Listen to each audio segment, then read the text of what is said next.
అందరికీ నమస్తే. Welcome to CM today news. నేను మీ తిరుపతి. తెలంగాణ మాజీ ముఖ్యమంత్రి బీఆర్ఎస్ పార్టీ అధినేత కల్వకుంట్ల చంద్రశేఖరరావు గారు పార్టీ మారినటువంటి ఎమ్మెల్యేల పైన స్పందించిండు అనేది కొంత వినబడుతున్నటువంటి చర్చ. అయితే ఈ పార్టీ మారినటువంటి 10 మంది ఎమ్మెల్యేలలో దాదాపు 4-5 ఎమ్మెల్యేలు ప్లేటు ఫిరాయించారు.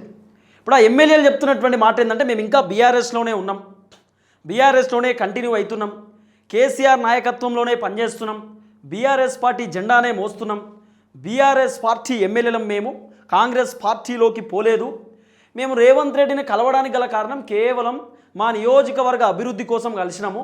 ఇక రేవంత్ రెడ్డి ముఖ్యమంత్రి కాబట్టి ఇక రేవంత్ రెడ్డిని కలిసి 100 కోట్లు 50 కోట్లు లేకపోతే 20-30 కోట్లు మాకు శాంక్షన్ చేయండి, మా నియోజకవర్గానికి అభివృద్ధి కార్యక్రమాలు చేయండి అని చెప్పి అడగడానికి పోయినాం తప్ప మేము ఆ పార్టీలో జాయిన్ కావడానికి పోలేదు అనేది ఎమ్మెల్యేలకు సంబంధించినటువంటి వర్షన్. దాదాపు 5-6 మంది ఎమ్మెల్యేలు ఇదే తరహాలో మాట్లాడేటటువంటి కార్యక్రమం చేస్తున్నారు. ఇప్పుడు గద్వాల ఎమ్మెల్యే బండ్ల కృష్ణమోహన్ రెడ్డి చాలా క్లియర్ కట్గా రేవంత్ రెడ్డిని కలిసిండు, ఢిల్లీకి పోయిండు, రేవంత్ రెడ్డిని రకరకాలుగా కలిసే ప్రయత్నం చేసిండు, రేవంత్ రెడ్డి కారులో కూడా తిరిగిండట. ఇవన్నీ చేసినటువంటి వ్యక్తి సీన్ కట్ చేసి ఈరోజు TV9 ఇంటర్వ్యూలలో లేకపోతే ఇతర ఛానల్ ఇంటర్వ్యూలలో మాట్లాడుతున్నాడు. రేవంత్ రెడ్డి దగ్గర ఏమైనా ఆధారాలు ఉన్నాయా, నేను అసలు పార్టీయే మారలేదు, నేను బీఆర్ఎస్లోనే ఉన్నా అని చెప్పి ఆయనే మాట్లాడుతున్నాడు. ఇక పోచారం శ్రీనివాసరెడ్డి ఏమో ఆయన ఓపెన్గా చెప్తున్నాడు. పోచారం శ్రీనివాసరెడ్డి ఏమంటున్నాడు, నేను పార్టీయే చేంజ్ కాలేదు, నేను బీఆర్ఎస్ పార్టీలోనే ఉన్నా, రేవంత్ రెడ్డి సలహాలు సూచనలు ఇవ్వమంటే ఇచ్చినా తప్ప అంతకుమించి ఏమీ లేదని చెప్పి పోచారం చెప్తున్నాడు. ఇక జగిత్యాల సంజయ్ కుమార్ అయితే ఇంకా అధ్వానం తయారైండు. నేను బీఆర్ఎస్లో తప్ప నేను అసలు కాంగ్రెస్ అనేది నాకు తెలియదు అంటున్నాడు. ఆ 3 రంగుల కండువ కూడా అది పెద్ద మనిషి కండవనట, అంటే దేవుని కండవనట. మేము పోతే మాకు దేవుని కండవ వేసిరని చెప్పి ఎమ్మెల్యేలు పచ్చి అబద్ధం చెప్పేటటువంటి కార్యక్రమం చేస్తున్నారు. ఇప్పుడు దాదాపు ఒక 5 మంది ఎమ్మెల్యేలు ప్లేటు ఫిరాయించేటటువంటి కార్యక్రమం చేశారు. దాంట్లో ఫస్ట్ గూడెం మైపాల్ రెడ్డి ఉంటాడండి. ఈ గూడెం మైపాల్ రెడ్డి ప్లేట్ ఫిరాయించి ఇంకా నేను బీఆర్ఎస్లోనే ఉన్నా అని చెప్పి పచ్చబద్ధం చెప్తున్నాడు. రెండో వ్యక్తి వచ్చేసి గద్వాల ఎమ్మెల్యే బండ్ల కృష్ణమోహన్ రెడ్డి. ఈ బండ్ల కృష్ణమోహన్ రెడ్డి కూడా ప్లేట్ ఫిరాయించి ఓపెన్గా నేను బీఆర్ఎస్లో ఉన్నా అని చెప్పి పచ్చబద్ధం ఆడేటటువంటి కార్యక్రమం చేస్తున్నాడు. తర్వాత మూడో వ్యక్తి వచ్చేసి పోచారం శ్రీనివాస్ రెడ్డి.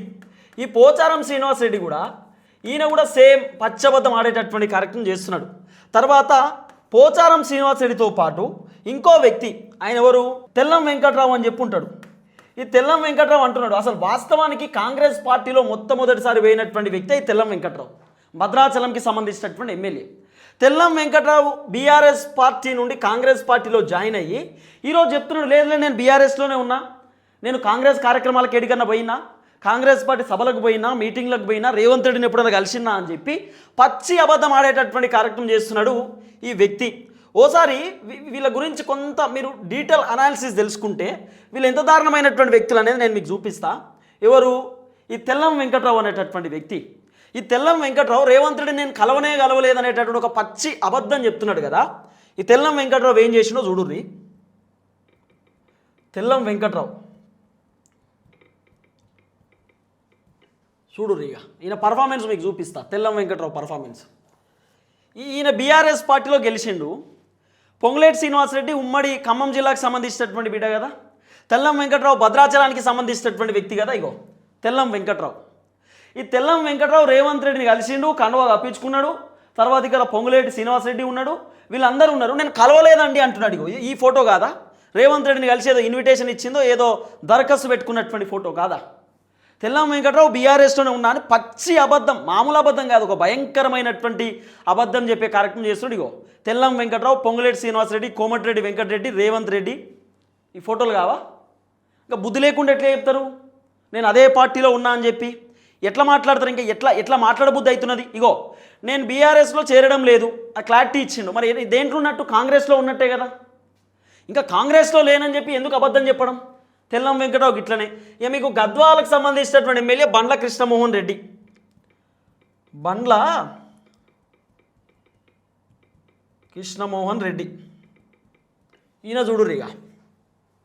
ఈయన నేను మారలే అంటాడు, నేను పార్టీ మారలేదండి, నేను ఇంకా బీఆర్ఎస్లోనే ఉన్నా అని చెప్పి ఈయన పచ్చబద్ధం చెప్పుడు. ఇగో బండ్ల కృష్ణమోహన్ రెడ్డి, ఈయన కాంగ్రెస్ పార్టీ అయినా కాదా, కాంగ్రెస్ పార్టీలో ఉన్నటువంటి వ్యక్తి కాదా. ఇక ఈడ కనబడుతుంది ఢిల్లీలో. ఇది నాకు తెలిసి Gadwal MLA old Mohan Reddy gets CM support. ఇగో గద్వాల కృష్ణమోహన్ రెడ్డి. ఇది ఢిల్లీలో దిగినటువంటి ఫోటో అనుకుంటా నాకు తెలిసి అయితే. ఇన్ఫ్యాక్ట్ కొంచెం ఏమైనా కరెక్షన్ అయితే చేసుకోవాలా. తర్వాత ఇగో కేటీఆర్ని కలిసినటువంటి ఫోటో కూడా ఉంటుండే. ఈ బండ్ల కృష్ణమోహన్ రెడ్డి కలిసినటువంటి ఫోటోలు, వాళ్ళు దిగినటువంటి ఫోటోలు ఇప్పుడు సోషల్ మీడియాలో విపరీతంగా వైరల్గా మారినాయి. మళ్ళీ ఆయన ఏమో నేను కలవలేదండి, నేను అసలు అదే పార్టీలో ఉన్నా అని చెప్పి పచ్చబద్ధం. ఇక పోచారం శ్రీనివాస్ రెడ్డి అయితే ఇంకా అధ్వానం అండి. ఆయన ఫోటో కూడా చూపిస్తావు. పోచారం శ్రీనివాస్ రెడ్డి చూడుర్రి.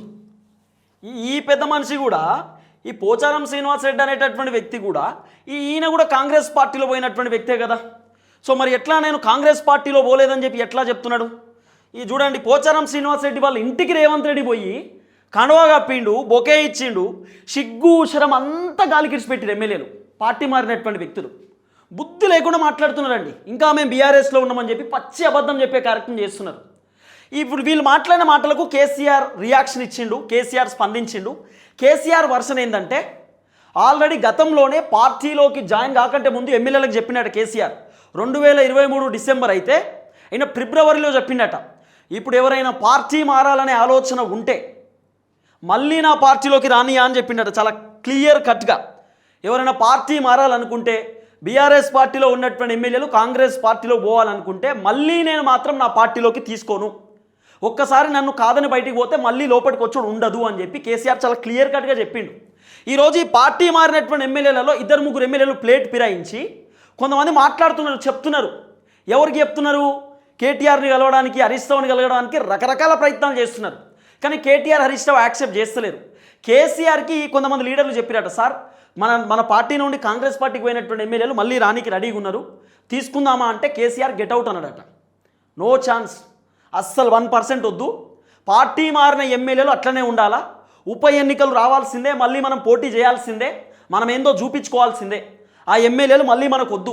ఇప్పుడు పోయినోడిని మళ్ళీ తీసుకున్నాం అనుకో, రేపటి రోజు ఇంకా 10 మంది పోతారు, ఏమా కేసీఆర్ సార్ మళ్ళీ తీసుకుంటాడని చెప్పి మళ్ళీ 10 మంది వస్తారు. బుద్ధి రావాలి, ఒకసారి పోతే అటే, మళ్ళీ అవసరం లేదు తీసుకోవడం అని చెప్పి కేసీఆర్ చెప్పిండు అనేది కొంత వినబడుతున్న చర్చ. అయితే బేసిక్గా వీళ్ళు ఎందుకు ఈ విధమైనటువంటి వ్యవహారానికి పాల్పడుతున్నారు, ఎందుకు ఎమ్మెల్యేలు మళ్ళీ బీఆర్ఎస్లోకి రావడానికి ట్రై చేస్తున్నారు అంటే, ఇప్పుడు ఈ పార్టీ మారినటువంటి 10 మంది ఎమ్మెల్యేలు ఉన్నారు కదా, వీళ్ళు మళ్ళీ కాంగ్రెస్ పార్టీ నుండి కనుక పోటీ చేసిరనుకో గెలవడానికి వీళ్ళకి స్కోప్ లేదు. గెలవడానికి వీళ్ళకి స్కోప్ 1% లేదు. ఎందుకంటే ప్రభుత్వం పైన భయంకరమైన వ్యతిరేకత ఉన్నది. వ్యతిరేకతతో పాటు ఈ ఎమ్మెల్యేల పైన వ్యతిరేకత ఉన్నది నియోజకవర్గాలలో. మేము బీఆర్ఎస్ పార్టీకి ఓటేసి గెలిపిస్తే, కారు గుర్తు కోటేస్తే బుద్ధి లేకుండా మళ్ళీ కాంగ్రెస్ పార్టీలోకి పోయినారు. రేపటి రోజు మళ్ళీ వీళ్ళు పోటీ చేస్తే, కాంగ్రెస్ నుండి గెలిపిస్తే మళ్ళా బీఆర్ఎస్ అధికారంలోకి వస్తే బీఆర్ఎస్లోకి పోతారు.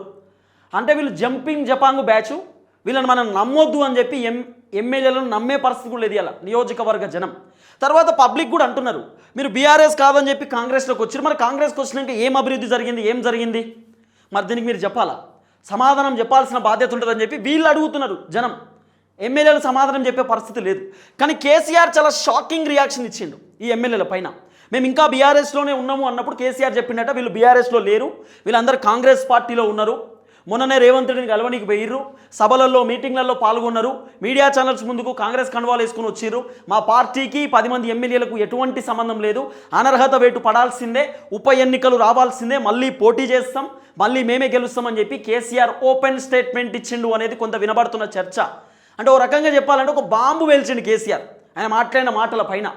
ఓ మాటలను విసిరే కార్యక్రమం చేసిండు, మా పార్టీలో వీళ్ళు లేరు అని చెప్పి. ఎందుకంటే ఎమ్మెల్యేల బాధ ఏంది, మేము ఓడిపోతాం, పక్కా ఓడిపోతాం, వేరే ఛాన్స్ లేదనేది ఎమ్మెల్యేల బాధ. కేసీఆర్ ఏమో మా పార్టీలో లేరు వీళ్ళు, అవసరమే లేదని చెప్పి ఆయన చెప్తున్నాడు. మళ్ళీ మా దాంట్లోకి వస్తే తీసుకోము కూడా, ఆల్రెడీ వీళ్ళు కాంగ్రెస్కి వెళ్ళిపోయారు, కాంగ్రెస్లోనే ఉండాలా, మా బీఆర్ఎస్కు వాళ్ళకి సంబంధం లేదు అనేది కేసీఆర్ వర్షన్. చూడాలి, రేవంత్ రెడ్డి కూడా రెస్పాన్స్ ఇచ్చే పరిస్థితి లేదు. ఎమ్మెల్యేలు ఏమో అటు కాకుండా, ఇప్పుడు పాట ఉంటుంది కదా, ఆ గట్టునుంటావా ఈ గట్టునుంటావా అన్నట్టు ఏ గట్టుకు లేకుండా పోయింది ఇప్పుడు ఎమ్మెల్యేలు. చూడాలి ఏం జరగబోతుందో. మొత్తానికి కేసీఆర్ మాత్రం ఓపెన్గా చెప్తున్నాడు, మా పార్టీలో వీళ్ళు లేరు, వచ్చినా తీసుకోము, వీళ్ళు కాంగ్రెస్లో ఉన్నారు, ఖచ్చితంగా స్పీకర్ ఇచ్చిన నోటీస్ పైన వీళ్ళు మేము కాంగ్రెస్లో లేము అని చెప్తున్నారు, కానీ వీళ్ళు కాంగ్రెస్లోనే ఉన్నారు, మా పార్టీకి సంబంధం లేదు, ఉప ఎన్నికలు రావాల్సిందే, మళ్ళీ పోటీ చేయాల్సిందే అనేది కేసీఆర్ వర్షన్. చూద్దాం ఏం జరగబోతుందో.